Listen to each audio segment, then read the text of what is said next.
So, Mike, you're first. Okay. Good morning. First, I'd like to thank the opportunity, the invitation to be a member of the panel discussion this morning. Thanks to Pacific Life for sponsoring and hosting this outstanding event. And I want to compliment the fellow panelists on the quality of their presentations. I learned some new information this morning. That's great. Just to recap a little bit of what Monica talked about yesterday on the port access route study. I'm not sure how many of you are familiar with that. Based on the observed shift in vessel traffic patterns that occurred back in July 2009, we initiated a port access route study. Anytime we contemplate modifying a traffic separation scheme or creating a new one, we're required under the Port Waterway Safety Act to do this study. So we launched the study back in March of last year. I asked for public comment. We held public meetings back in October in Fort Worth and in the Port of Los Angeles. And at this point, we're getting fairly close to wrapping up our public input period. But based on the information we saw this morning, we want to continue consulting and collaborating with NOAA and the other agencies to continue to get more data. The main focus of our study is the safety of navigation. That's paramount. As we conduct our study, we attempt to facilitate safe access routes to the ports for navigation and take into account stakeholder input on all other reasonable uses of the waterway. I think that's probably enough for now. Thanks, Mike. Steve? Yeah, I guess like everybody else, I want to say thanks for the hosts for putting this together. Thanks for everybody who actually showed up this morning and to get involved in what it, I think it's a pretty interesting topic, but I'm sure a lot of people see as a small piece of turf, small piece of land, maybe not that big an issue, but I think it is really important. I am the research coordinator for the Channel Islands National Marine Sanctuary, and I'm here fulfilling a number of different roles. The sanctuary, different necessarily from fisheries as a part of NOAA, actually manages space and manages places on the map. In this case, the Channel Islands National Marine Sanctuary is the federal waters around those northern Channel Islands that overlap to a certain extent with the shipping lanes. And so there is sort of a management interest in the critical marine resources that occupy the sanctuary, and the whales meet that standard. And so we have a definite interest in what's going on. From a research perspective, we're hoping to facilitate the work in and around the sanctuary that would address the needs, the information needs for making important decisions. And those include where the whales are, how the whales behave, how they interact with ships, and in particular, both from a research perspective on this question, but also sort of in a larger management need, we're very interested in developing the data management and data handling aspects of the AIS and ship information. And so I'm here mostly to sort of support our research interests in those activities and some of the collaborative work we've done with Megan and John Glamakidis. Good morning, everybody. I'm Dick McKenna with the Marine Exchange of Southern California, and again, I'd like to thank Monica and the presenters. I'd particularly like to thank my daughter, Megan here, who taught her everything she knows.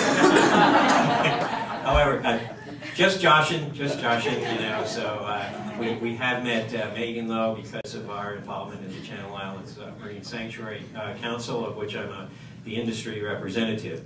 The Marine Exchange is a little bit of an odd duck in that we have been in the harbor of Los Angeles and Long Beach for since 1923. And about 17 years ago, we moved into not just collecting ship data, which is our stock and trade, and providing schedules for all of the ships for harbor coordination, but we also have worked into the vessel traffic service. In that capacity, we work under the United States Coast Guard. We're industry managed, but governed by Coast Guard rules and regulations, and as a consequence, we operate as the ship's operations center, knowing all the things about ship data, as far as Los Angeles and Long Beach is concerned, and to a certain extent Port Hueneme and San Diego. And you know, so we have become part of this discussion. We're very, very interested in it. We want to bring forth the interest of the mariner here. This is not a, you know, I just don't want to have people think that the mariners are callous about this thing. They go to sea because they enjoy the sea, and you know, this is a problem for our side of the coin as well. I'll wait until we get further into discussions to, you know, bring forth anything else. My name is Greg Silber. I work with NOAA Fisheries at headquarters in Silver Spring, Maryland. And I guess I'm here because we've been working on ship strike issues on the East Coast of the United States, mostly with North Atlantic right whales for some years now. And I'm here to try to offer whatever advice and help I can. In fact, later last week, I was trying to provide some information to Monica and others, and Monica sent back an email to me saying, I think she meant to say, thank you for your help, because so we don't have to recreate the wheel, but she said, thank you for creating the wheel.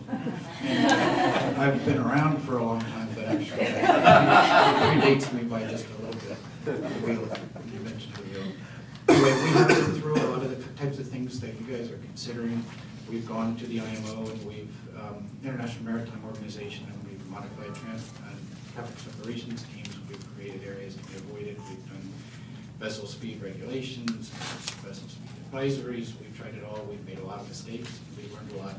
And so whatever I can do to help this situation is why I'm here. Great, thank you, everybody. So what I'd like to do is, for those of you that weren't here yesterday, previously, well, late last week, what Greg is referring to, the panelists had a brief conference call to discuss commonly proposed mitigation strategies. And what we decided on was to try to focus our panel discussion, at least initially, on those that are related to location and speed. And based on the presentations that we had this morning, I'd like to open it up to the panel to discuss some of these commonly proposed mitigation strategies regarding location and speed, and what your thoughts are on that based on what we've heard today. So I'd like to open that up to the panel.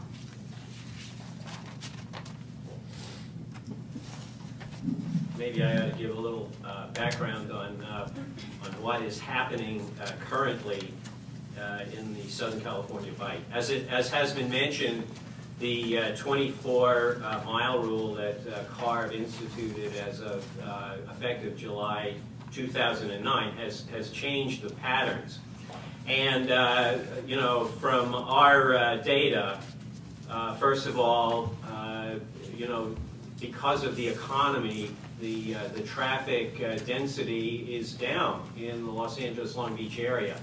It was something like 46 and 80 ships in 2009, and it has only increased by 95 ships with the 2010 data. Normally, we would expect something like 60 to 65% of our traffic to come down the Santa Barbara Channel. With the CARB rule, that changed pretty drastically.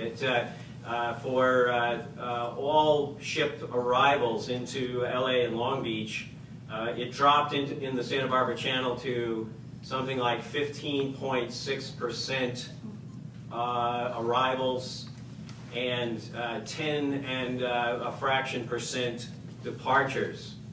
And that was pretty much substantiated with the Pacific area. The east-west traffic went to 44 and a fraction percent arrivals and 55% and a small fraction departures. So you know, that's where it stands right now. What hasn't been brought up is the fact that the Pacific area is the Pacific area. We're talking Pacific Area Missile Range. This is the Navy's test center. And the Navy is very concerned about this added traffic. They have been working recently with CARB and CARB is actually talking about potentially putting a 24-mile bubble around all of the islands, which in effect would probably drive ships back into the Santa Barbara Channel, because it would be a moot point as to whether or not to come east-west or to come down the channel. There wouldn't be very much difference. There are other things in play. There is the environmental control area that IMO is talking about in the next couple of years, 2012, when things just start happening, and that's at a 200-mile distance off both the United States and Canada. And so that too might expect things to happen there. So anyway, this is all up to the PAR study. You know, the PAR study is ultimately going to decide a lot of these things, but this is a dynamic right now as far as where the ships go, why they go there, and you know, it's anybody's guess up until things start slotting in. I was just going to comment on why I think this question Monica asked of shifting location is the prime strategy and should be #1 on our list. And I think in terms of other regions and experience in other areas, it's been an effective strategy that's been used elsewhere. I think to anyone that has spent time studying whales, it's clear they have an extremely clumped distribution. And so they tend to kind of gather at concentration areas, and it's clear from Megan's data that ships obviously have a very clumped distribution. And those two things mean you can have tremendous reductions or increases in probability of intersecting those two based on those routes.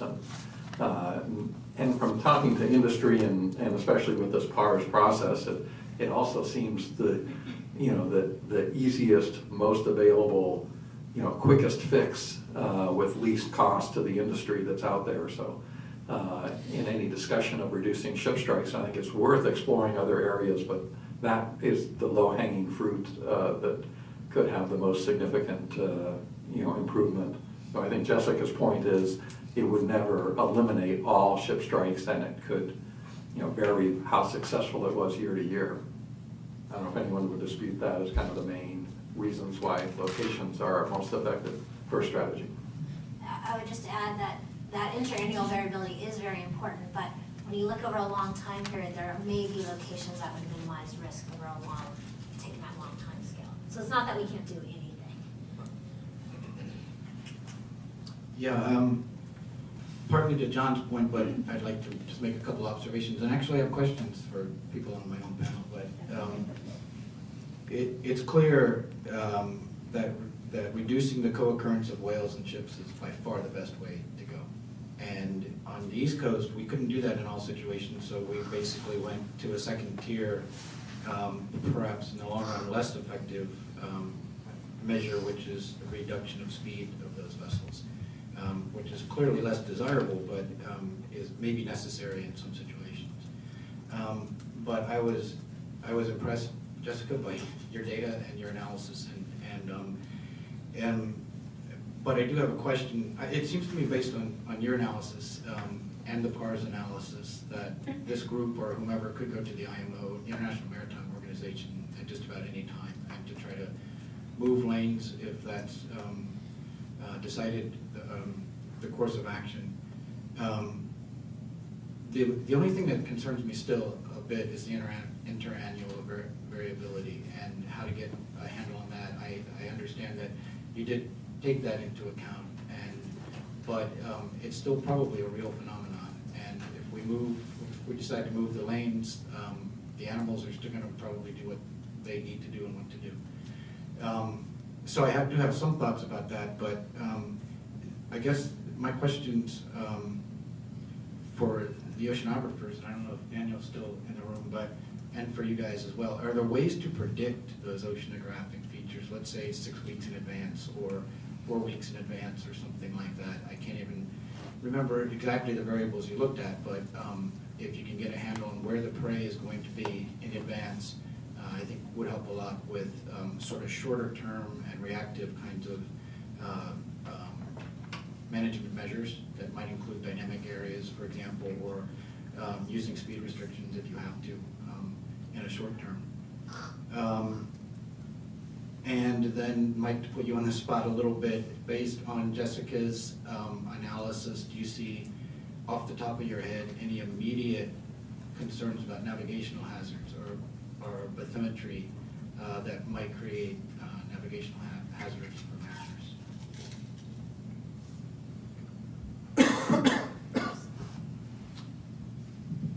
Guess I get to take the last question first. Navigation aspects, I guess you're talking about predictability of the navigation south of the Channel Islands. With right now the voluntary western lane. The Marine Exchange has been very proactive in the Harbor Safety Committee down there in managing that issue to establish some predictability on where the buses are going. So it is an area of concern, but we're pleased that it's being very proactively managed. Let me just comment a little bit more on the PARS process and the rulemaking. One thing Monica said yesterday, this is a complex issue, and the port access route study and rulemaking is not a quick or simple process. If we can stay on schedule with our goal of finishing by this summer, the next step would be, if the study makes recommendations to change in an existing lane, to go into a rulemaking process. And that typically takes a year, if not longer, probably 2 years on average. So at this point, even though we've got a lot of good data, if we decide we want to adjust the lanes, we still have quite a ways to go time-wise before we can do that. Is it okay, since Greg put a number of questions on the table, can we stick on this PARS thing for just a little bit longer? Because I have a few questions I wanted to ask just on that theme, and just, you know, it seems like there's kind of lane issues in terms of south of the islands or in the Santa Barbara Channel. There's shifting lanes in the Santa Barbara Channel itself, and I know there are certain constraints there. And then in talking with Dick, things like compressing the lanes or compressing the separation zone. Are all three of those possible things options for the PARS process, or they can only consider a certain? So that's kind of the big shift, north or south, tweaks to the lanes in the Santa Barbara Channel, or actually changing things like the width of the separation zone. Are those all on your table? Short answer is yes. We can look at all that. So, and each one, you know, has issues associated with it. Looking at this going south of the Channel Islands, as Captain McKinnon mentioned, we have to look at all the uses of the waterway, and obviously the Department of Defense activities there. It's going to weigh heavily into considerations. It's the largest and most active range in the United States. The other thing is it's very difficult to make a traffic separation scheme mandatory. As you see from the existing Santa Barbara Channel traffic separation scheme, it's worked well for safety and navigation. But based on the regulation 2009, we're seeing a significant shift away from that. As Captain McKinnon mentioned, with the CARB ruling, seeing what's going to happen with that, also the International Maritime Organization and Emission Control Area, beginning implementation 2012, and by 2015, matching the state standards, there could be a tendency for vessel traffic to return back to the existing Santa Barbara traffic separation scheme. Now, looking at the existing scheme, we can look at some modifications to that, or restricting the width. The geography there makes it pretty difficult to make any significant shifts because you have the Channel Islands on one side and the coast and oil platforms on the other. There is no set guidance for how the shape of the traffic separation scheme. A pretty typical configuration is the one we have there right now, which is 1 mile wide lanes and a 2 mile wide separation zone. But those were established probably in the 70s, I believe, and before we had electronic navigation systems. So navigation is more precise. We could look at a possible narrowing of that lane. I'm not saying it will be done, but we could look at possibly 1 mile wide lanes, maybe reducing the width of the separation zone, particularly if it will make a significant impact on reducing risk to marine mammals and vessel strengths. Perhaps a quick comment on a couple of aspects of that. First, with respect to north and south transitions, obviously this becomes a very complicated marine spatial planning problem, because not only is it the air quality, the missile range, but for example, the narrow lane that was proposed, the narrow cone approach on the south runs through an area to be avoided on the south side of the Channel Islands, south of Santa Rosa. So, I mean, clearly that would have to be reevaluated and dealt with if that was really a proposal. So there's a bunch of complicating things, and not the least of which is relatively sparse information on where the whales might be in that exact same area.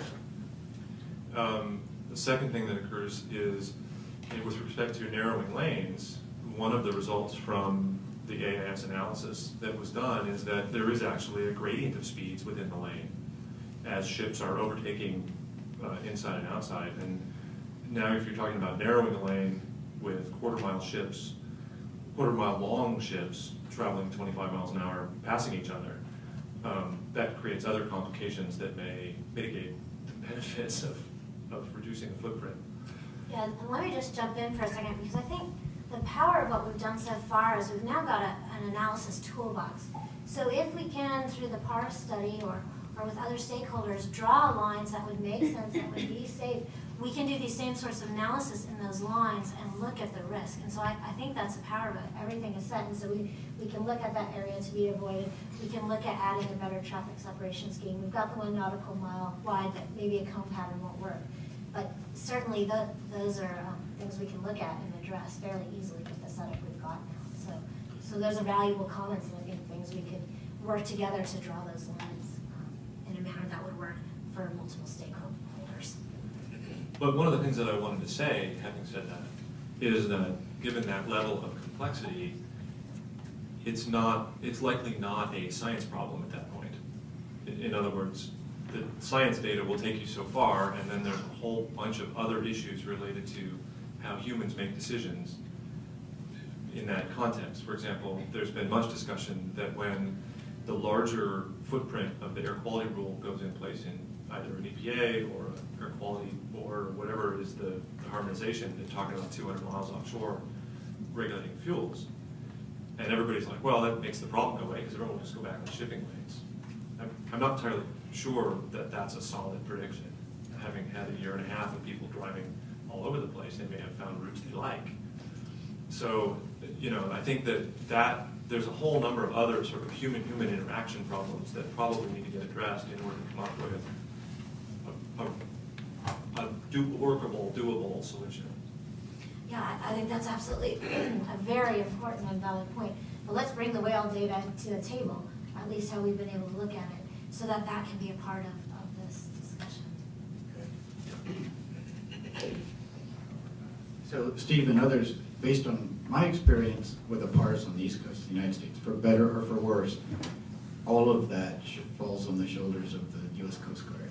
In the PARs analysis, as I understand it, is to look at navigational safety for the mariner. And it can and it should take into account all kinds of factors, multiple human uses.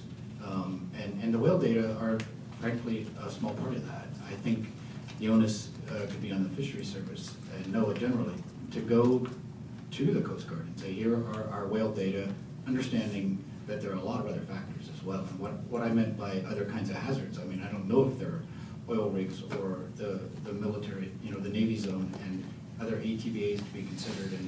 And for better or for worse, the Coast Guard has to consider all of those things. I think our job is to say, here's our recommendations in terms of where these lanes might go. Maybe, John, with a couple options. Here's, an ideal, and here's a little bit better, not quite as good. And then I think our role is to support the Coast Guard, but really it's their job to do all of that analysis in the PARS process. And how can we best deliver or interact with the Coast Guard in that process? Can we sketch out our shipping lanes on a napkin and hand them to you? Sometimes that's not the best way. It might not be the best, but we'll take any input in any form, but certainly willing to consider any proposals. And you have definitely done a lot of great research and a lot of good data. We'd like to get that, and would definitely be helpful in making our decision. Great mission. We have a lot of things to consider. I agree that everything I heard that the co-occurrence location links is key, but what if we wanted to discuss any of the other possible mitigation measures like speed issues and things like that. Now that's kind of a reverse where the Coast Guard could assist NOAA and National Marine Fisheries in deciding if seasonal management areas and things like that, possibly seasonal speed restrictions might be valuable. Yeah, I just want to make sure that we also touch on the other questions that Greg had on the table as far as variables. I don't know if Jay or Jessica wants to get into that as well, but I would like to also not hone in so much on the PAR study.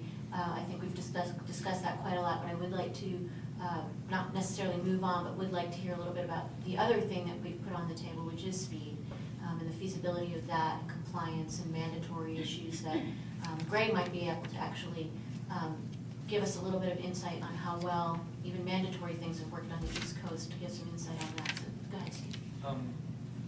Yeah, I was sort of chomping at the bit a little bit, because I do think that something that Greg said earlier needs to get addressed before we leave the issue of space, and that is finer scale issues. And I think that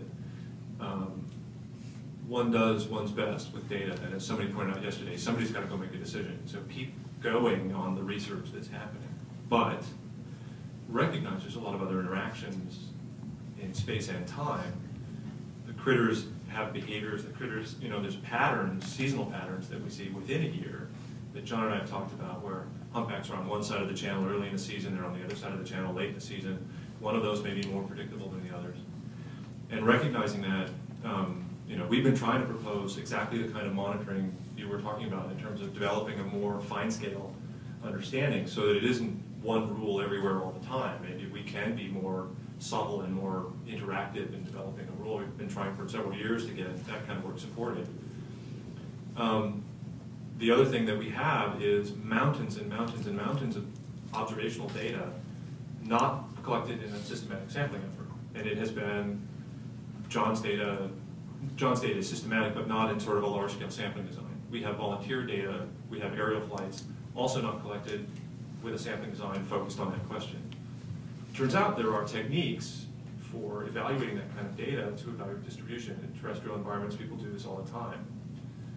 It would be really, I think it would be really good to have a parallel effort to what Southwest guys are doing, looking at some of that opportunistic data to correlate with oceanographic variables, bathymetry, whatever the predictors are, to look at finer scale, seasonal patterns that could be used to really improve, I think, the spatial reliability, spatial resolution and reliability of these relatively large scale coarse-grained assessments. So far, a challenge to get that work done, but I think it has the potential for huge value, and I know that in places like the Gulf of Maine, they've been relatively successful looking at that kind of question on a finer scale. I was going to make one point that came out in the break here that I failed to mention in my talk. As we talk about fine scale locations, more at the scale that I was presenting than Jessica's, we also have to realize that all of our sighting data comes from daytime sightings. And what we're actually seeing with some of our tag data, especially these high quality GPS position tags, is that whales not only do something very different in terms of how they surface that I talked about, but also how they move, that they tend to move out of the feeding areas. They go into a resting mode and actually take a more wandering path. And so often, like everything I was showing with sighting locations, was where were the whales seen in the day. Dick McKenna was pointing out that most of the transits of ships in the Santa Barbara Channel are at night. And if you have a situation like that, more important to know where the whales are at night. And often they're not going to be where we think they are. They may not be as associated with these features related to feeding. And that's just, Steve was bringing up the seasonal variability, but there's also some issues as you get to the fine scale about even, daytime, nighttime. And it's another part of what we're trying to get a handle on with these kind of nighttime tag data. It's one of the few ways we can get this nighttime movement location data. Sorry, did you have a question? Barb? Well, yeah, I did have a question about, and was sort of part 2 of Greg's first question, and it links back into this. it's not clear to me how flexible these rules can be, like on what time scale, and it's not clear to me how predictable and how much time lag there is in the whale distribution. So I guess the first question, which goes sort of back to what Greg was saying, is do you think we'll be able to, maybe not right now, but given the right amount of data, to say this is going to be a Santa Barbara Channel year for fin whales, and to then come to the Coast Guard and say we want to go for this year with option A? I mean, can you do something like have, you know, basically a different path in different years? I don't know if that's something that's a viable part of the planning or not. Well, I was going to, you know, get around that, and excuse me if this is a little bit roundabout, but as Steve says, you know, the traffic, you know, can be very variable, and we've sort of thrown ourselves into that. As a background, years ago, like over a dozen years ago, the ports wanted to set traffic lanes out to the east and west and to avoid the Santa Barbara Channel, and of course that was smacked down by the Navy. The state then, you know, sort of just made that happen based on a rule and the law of unintended consequences. What you're working at in regards to your own thing about should we do it outside or inside and all of that brings up an interesting point. The Coast Guard is going to come and make a rule, as Mike says, it may take years to implement. At the same time, you know, the community is looking to get data, and that data is also going to take several years. So it's sort of at cross purposes. You know, time is almost of the essence as far as what's going to happen in terms of the PARs, and yet at the same time, when we had all these strikes back in 2007, I sat in on a couple of the presentations up in Santa Barbara, and the point was made that studies on this could take up to 10 years. And so I'm not sure if there's an interim that could happen or whatever, but there's, you know, there's a lot of things that are, you know, conflicting in this. A short answer, but not necessarily a satisfying outcome, is we have been doing some of that. The gold standard is probably the approach to Boston Harbor, where there are real-time acoustic monitoring stations that detect the presence of right whales and then communicate to ship bridges by radio the presence of a whale that would modify their behavior. They have a different situation than we do. Their largest distance is about 25 miles. Our smallest distance is 25 miles. So there's a scale problem in deploying something like that in the Channel Islands. In lieu of something like that, for the last 2 years, the Sanctuary Program has been issuing maps with the results of accumulated observations for short time periods to the shipping industry, to stakeholders, with the language from the local notice to mariners printed on the map, and it's distributed through essentially a listserv showing the observations of localized concentrations of humpback blues, fin whales, and not so much grays because they don't show up in these samples, but basically as a consequence of regular aerial overflights performed for other management purposes, and also concession and opportunistic observations. When a certain density of animals are observed in the shipping lanes, this triggers a distribution of this spatial information to shippers.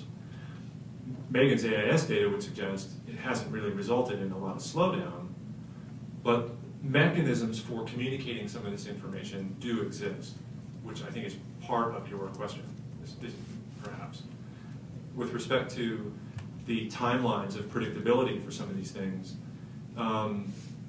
these maps and the communication vehicles that are in place are operating on sort of 2-week timescales. So if there's something that can happen within 2 weeks, or if there's some sort of incentive that is successful that can be applied, the information transfer can occur on a relatively short timescale. Sorry. And just further in that, there is some of that going on right now. It's, I guess, economically dependent, but Over the last several years, we've been getting weekly sightings of where the whales are congregating and we're feeding, and we have turned that around and passed that out to all of the ship agencies, and as well as you know, a notice to mariners. Certainly, if we could speed that up or you know, accelerate that process, it would be a relatively simple thing to get that information out to the industry as well. Just a couple of thoughts. Mike's, so I don't think year A and year B, kind of two different sets of lanes would probably work so well. Mike's mentioned the rulemaking, but I'm here to tell you, even going to the IMO, the International Maritime Organization, could be a 1.5 to 2.5 year process. And so we, to partly address that or try to educate literally the people in this room, we've written a paper that we're hopefully going to finish pretty soon about the IMO process, because I hear this question internationally now, why don't we have the IMO deal with that? Let's pick up the phone and have the IMO deal with it. But it's a long, complicated process. You've got to develop a proposal. The work we saw today is a very, very good start for that, because it's backed with the biological data. I have some thoughts on a different way of getting at that question, Barb, and the first part was about the predictability of the animals. It looks like it's going to be an 07 year, or it looks like, you know, they might be setting up inshore or whatever, and that was my question about whether there are any indicators, sea surface temperature or chlorophyll or something like that. And if you have a 6-week lead time, it's a lot better than 2 weeks or 10 days, and you will never know. You're trying to predict. But I think the approach should be something much more dynamic along the lines of what Steve and Dick are talking about, where if you have either survey data, but the real advantage of what you folks have here are the acoustic data, based on what John said yesterday, John Hildebrand. Gosh, most of those areas are now covered by passive acoustics, and so you can say when the animals are there and when they're not there. Not so much, sorry, okay, well, let me just say that whatever, whether it's by survey data, boats, aircraft, or acoustic, somehow, some type of dynamic response. And I'm asking you again to learn from those mistakes that we made on the East Coast of the United States. Sometimes advisories, voluntary advisories don't always work. Sometimes mandatory don't even work. But a lot of it is getting the information out and then setting up some kind of process in advance where you can either warn mariners or you can advise them. There are electronic systems, there are email systems. The AIS now, there are capabilities to get a two-way message out. So it's real time, getting information from the ship. Stowaway Bank is doing that at some level, and we just started a dialogue with the Coast Guard and actually the World Shipping Council. We're trying to do that in various places on the East Coast. It's going to take us probably a year or more to actually have that, so that the areas in which animals are occurring are coming up on an ENC or an electronic navigational chart on the bridge and says, okay, this is where they are. So there are ways to do that. I think it has to be dynamic. It might have to be a finite period. On the East Coast, we do it for 15 days, assuming that the animal's going to be setting up there for a while. The prey is there. They'll be there for a while. We do dynamic areas for fishing enclosures. Same thing with respect to right whales. No fishing allowed in this particular area. The thing that Steve mentioned is really a good program. Within that traffic separation scheme, passive acoustics, any right whale call that's detected, especially the LNGs, the liquid natural gas carriers. But even that process took a long time. That's through a Section 7 consultation. And the industry was required to slow down in those areas at those times. And provide a large budget. A very large budget. They were arm-twisted into providing millions of dollars a year to help with the acoustic. Well, I think we have to return this to what is really most likely to have immediate benefits. And you know, most of the traffic is within the Santa Barbara Channel is at night. They're not going to leave the traffic separation scheme. They will be in those schemes. We've seen they're not going to slow down by voluntary measures. So I think we need to focus on the things that are most likely to succeed in reducing ship strikes within that channel, and that's small-scale movements of the traffic separation scheme. And there is no real-time component of Hildebrandt's monitoring. You have to pick those up Good point. Okay, thanks. I think we're sort of in agreement, or it's clear in my mind, you need to move the vessels away from the animals to the extent that you can. We're talking about interannual variability and unpredictability in those years in which they set up exactly in the zone in the lane you just created, and that's my worst nightmare. Is we go through that process, it takes 2 to 3 to 4 years, and we write it in stone as far as the IMO is concerned, as far as rulemaking is concerned, and then the animals set up right smack in the middle of it the next year. What I'm curious of, this dynamic discussion that's going on of it changing, how does that work either on the East Coast or practically? So ships have a choice of routes and then they avoid the route where the whales, I don't quite understand how the dynamic part works. Largely it works unsuccessfully. The model was based on fishing closures and based on right whale occurrence, the unpredictable occurrence of right whales. Certain fishing areas are closed. The area of the sighting is identified, a buffer zone is drawn around it, Federal Register notice is written, fisher persons are notified, and there's no fishing within that zone. Now that's for fishing. We tried to build a similar model with respect to vessels, and we created a similar process whereby the same zone is created, a buffer zone is created around it.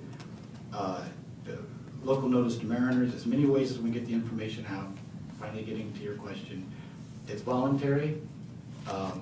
Mariners have the option of going around it, or if you can't go around it, you go through it at 10 knots or less. And we're now using AIS data to analyze it, and it's not really, most people don't adhere to that.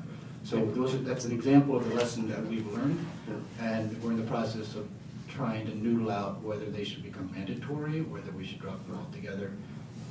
And is that in the shipping lane? So a vessel would exit the shipping lane to go around a spot where there's a whale concentration on the shipping lane, or this is all in areas outside of shipping lanes?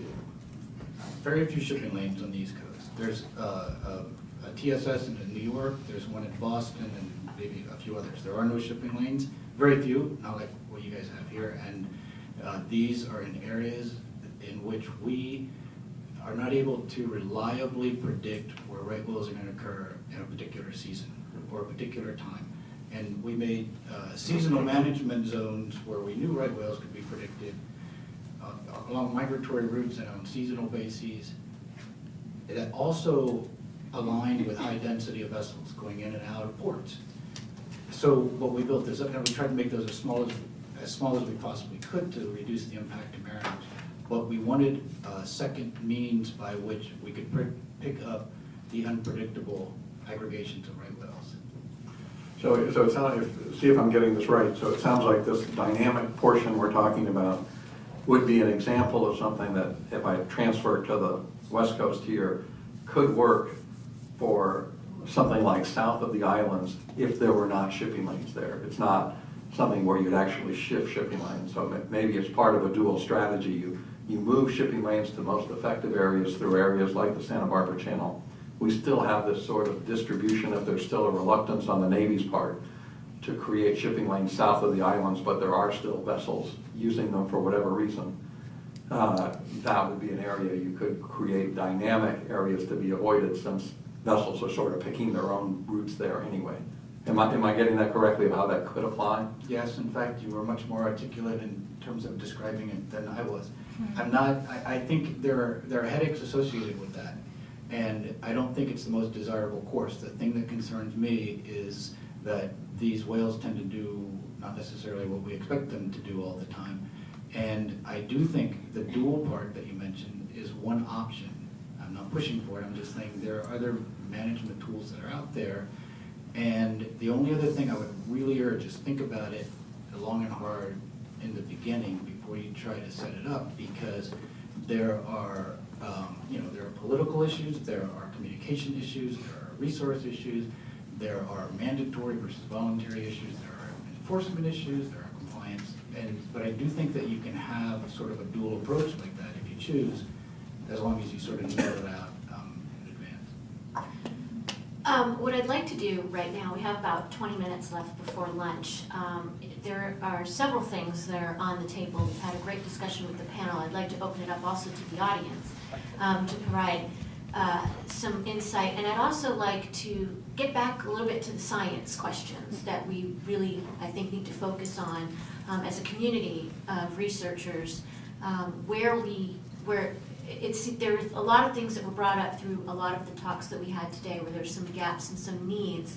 And I'd like to get some feedback, and I think the folks working on it would like to get some feedback about next steps, particularly in the combined risk model. We know there are preliminary results, but there seems to be, I see a value in probably opening this up to discussion as to, the limitations that we determined coming out from the model and what we should do next as a group. So I saw some hand raised, yes? With the model, how do you build in the behavioral aspect as opposed to density? Because it seems to me that's absolutely the core of it, because if the animals are transiting between feeding areas, that's one element of risk, but if they're feeding in those areas, there's a huge amount of risk. And the other thing, somebody asked the question this morning about checking how did the predictability measure up to actual ship strikes. It seems to me the ironic fact of this is that can't work because ship strikes are just such a very small percentage of what may be actual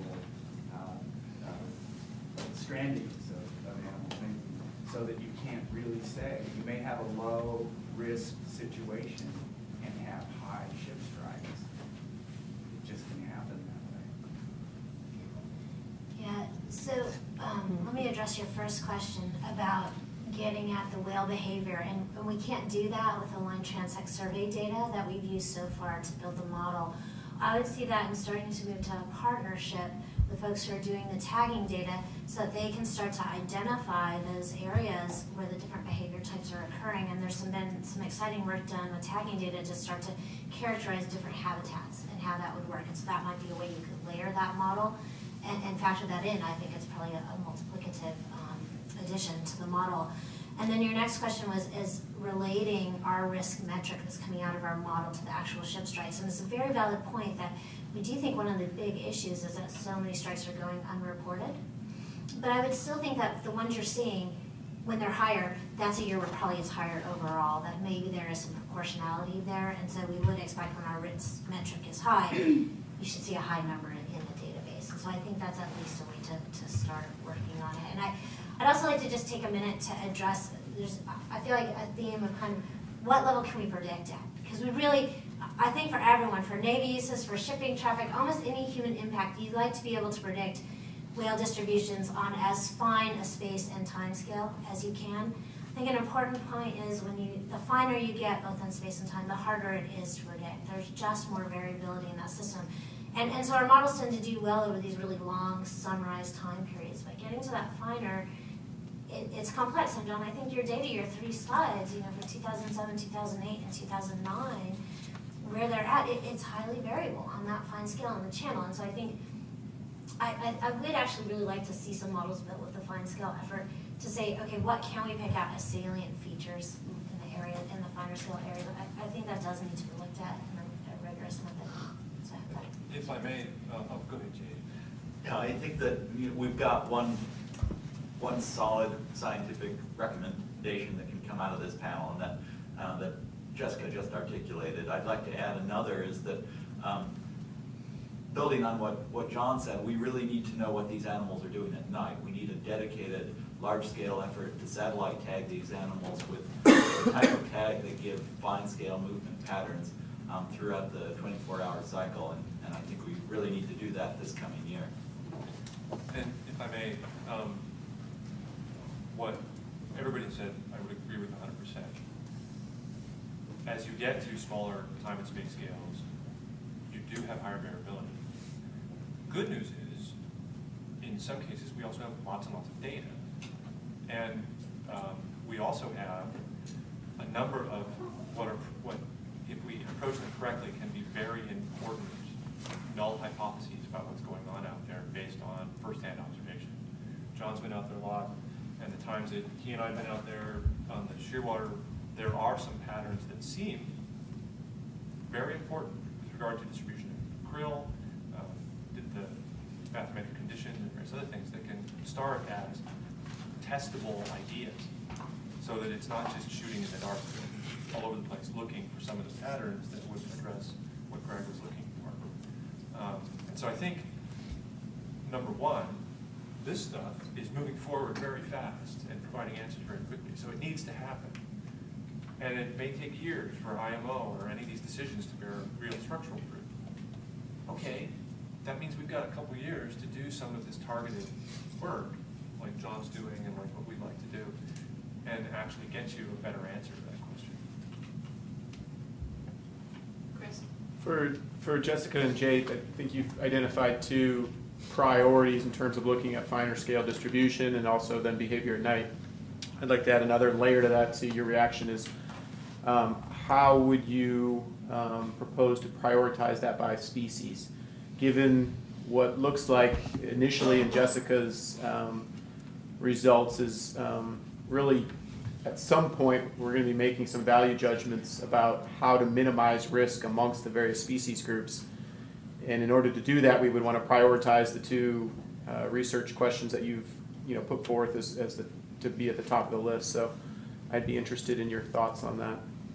I wonder if I could jump in. I just happen to be playing with on the back of the sheet here, ranking 4 species, bluefin, humpback, gray whales, in terms of both the data that Monica presented close to PBR in terms of ship strikes, that where we worry even the observed portion might be getting close to the potential biological removals, which is mostly a function of population size.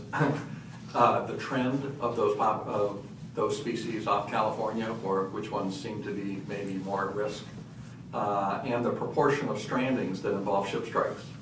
And if I rank those 4 species on that, I just did a 1, 2, 3 scale on them, you end up with blue as the highest because it ranks of concern on all of those fronts.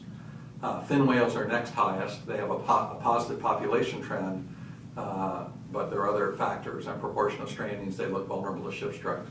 Humpbacks are next. Populations have been increasing. A smaller proportion of strandings involve ship strikes.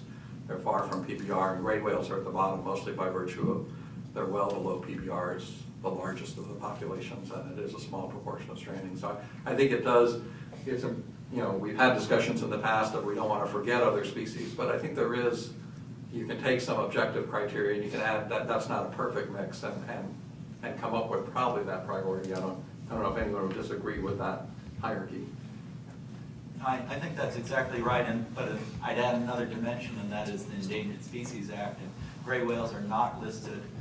By the time IMO makes a decision, humpback whales along this coast are likely to be not listed or downlisted to threatened. So I think that on that axis, it reinforces the same rankings that you have. Just as a follow-up for Jessica to respond to, I think also one of the advantages of the risk model that you're building is that you can.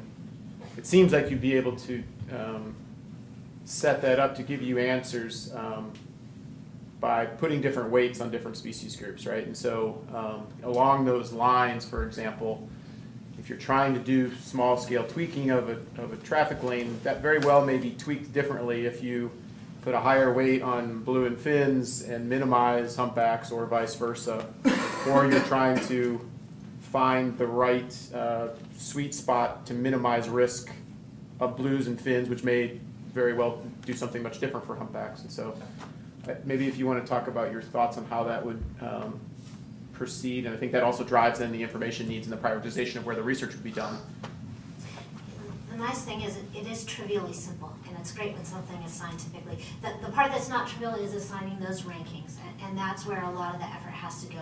When you can get the rankings, it's pretty simple to weight your species, combine them, and then do these same analyses on that composite map that has the weighted species in it. That part's simple. It's getting to the weighting that's hard, and I do think we have some solid ideas for how you need to prioritize in this region. So I think that's something we can actually quantitatively tackle. Barb and then Sarah. Now, I was actually thinking just along these lines of how are you gonna go about weighting these species? But I was taking a slightly different approach, and that is, I think it would be really useful to estimate the number of deaths. I mean, I think really, you know, if you're saying, oh, we're having 10 ship strikes a year, but we think it's a small percent, that's pretty wishy-washy.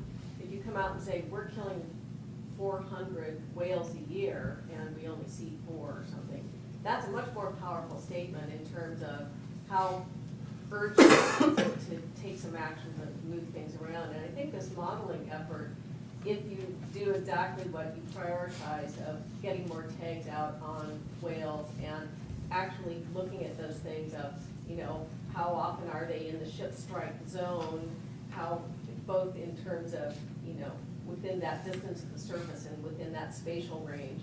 I think you could come up with some ballpark estimates that would be pretty interesting, and I would suggest that the better way to rank them is just to look at the percent killed per population.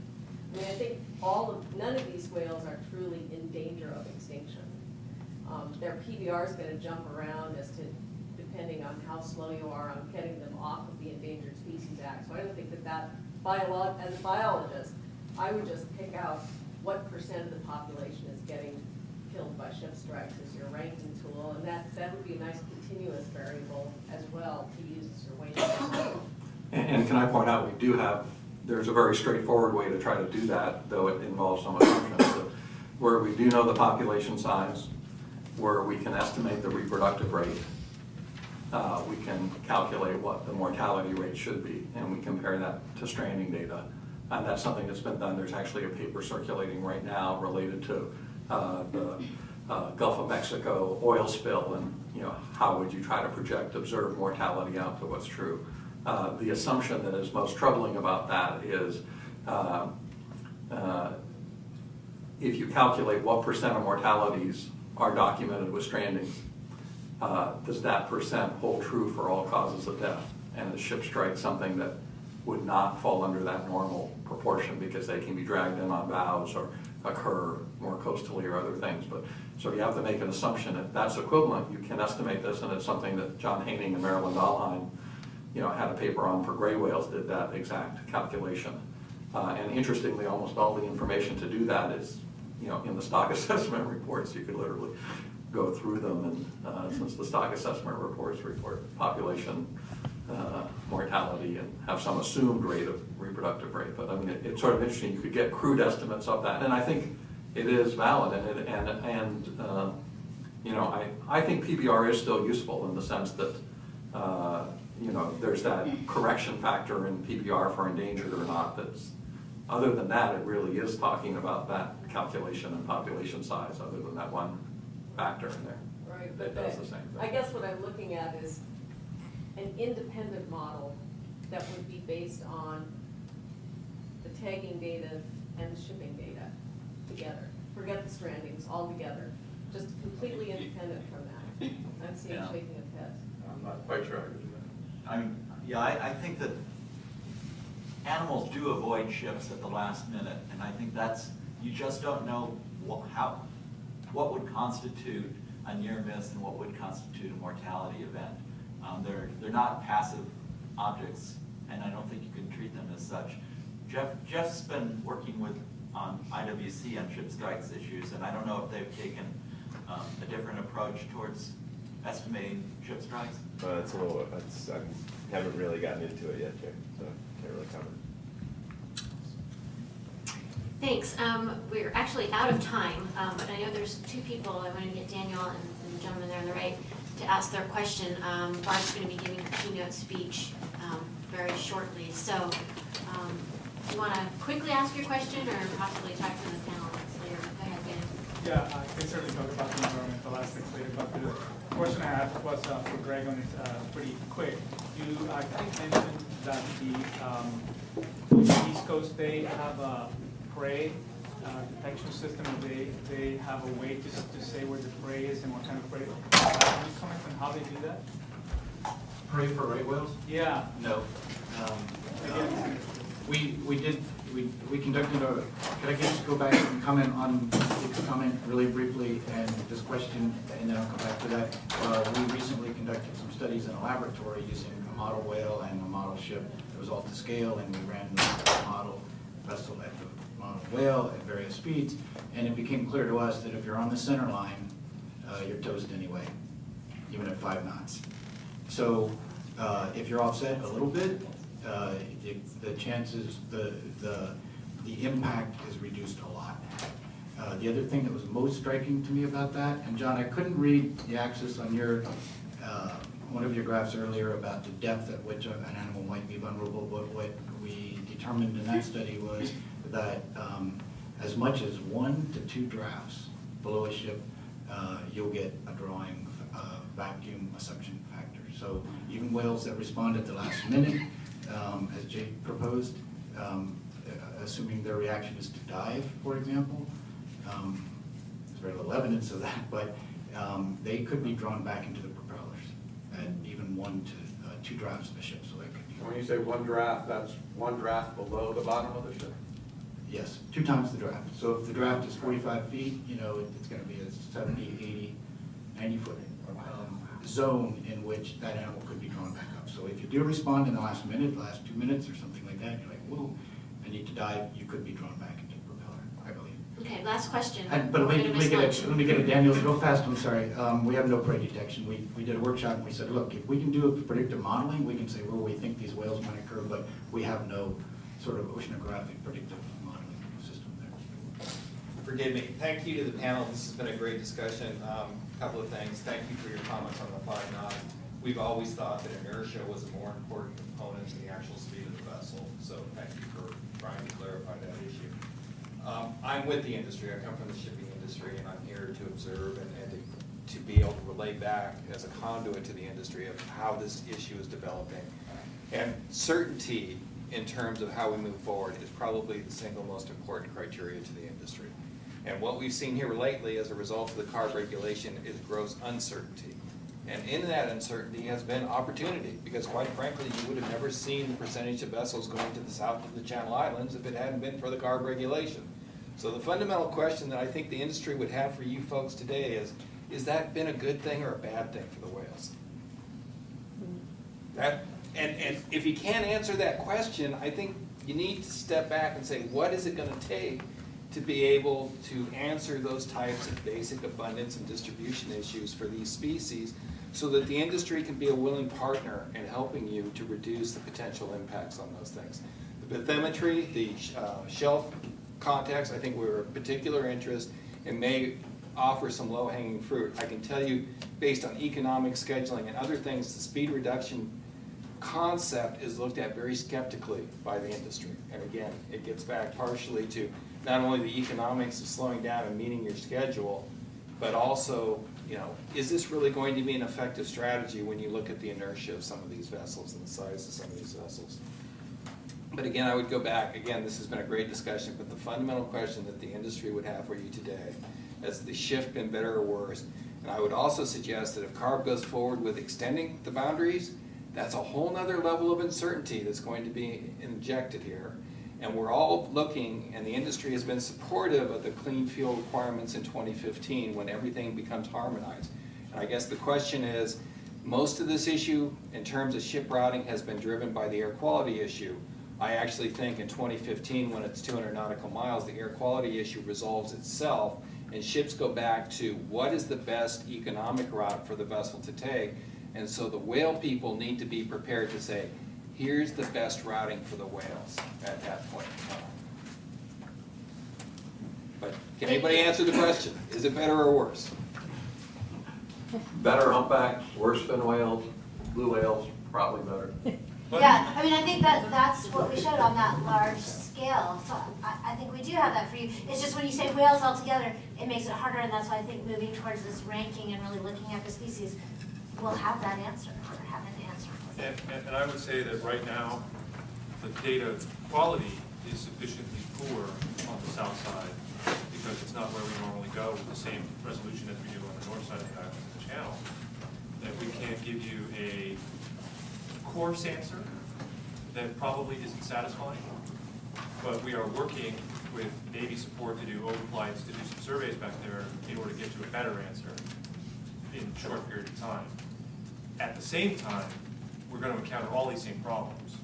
Seasonal movement, unpredictability, La Nina years, so upwelling is here instead of there, and all of those sorts of things. But I do think our data we've analyzed, it is at a large scale, so I don't want to minimize that, but we've looked at the channel versus cell, and I think we do have the coverage to address that on the scale that is meaningful over a long time period, and that is always going to be important. There is that intraannual variability that we can't predict, but I think we do have some to suggest. Okay, the neighbors are getting restless. It's time for lunch. I want to thank everybody on our panel, members in the audience.